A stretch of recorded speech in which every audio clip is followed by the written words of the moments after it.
कि ये जो आसमान के सितारे हैं, इतनी भी किसी की नेकियां हैं तो सरकार दो आलम सल्लल्लाहु अलैहि वसल्लम ने फरमाया हाँ वो मेरे उमर की नेकियां हैं। तो अम्मा आयशा तो सदीका मोमिनों की माँ, आप अर्ज करती हैं या रसूल अल्लाह सल्लल्लाहु अलैहि वसल्लम, हज़रत फ़ारूक आज़म की इतनी नेकी हैं और मेरे वालिद गिरामी जो जलवत खलवत में हर जगह पे आपके साथ होते हैं उनकी इतनी नेकियां नहीं हैं।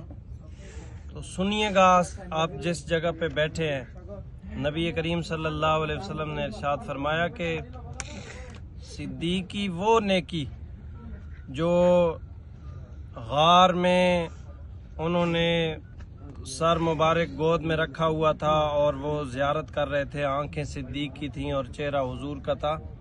फरमाया सारे ज़माने की नेकियां एक साइड पे रखी जाएं और सिद्दीक की ये वाली नेकी ये सब पे भारी हो जाएगी। सुभान अल्लाह, अल्हम्दुलिल्लाह, अल्लाह का शुक्र है। हम गुनाहगार और फिर ये अल्लाह का फजल नहीं है तो और क्या है। तो इस निस्बत के साथ हम यहाँ पहुँचे हैं कि यहाँ नबी रहमत सल्लल्लाहु अलैहि वसल्लम के कदमैन शरीफैन लगे हैं, आपके मुबारक हाथ लगे होंगे, आपकी इस गार के साथ निस्बत है, हज़रत सिद्दीक़ अकबर रज़ी अल्लाह ताला अन्हु के साथ निस्बत है। तो दुआ करें अल्लाह ताला बार बार ये सआदतें, ये मुक़द्दस लम्हात, ये बरकतों वाली घड़ियाँ हमें ज़िंदगी में बार बार नसीब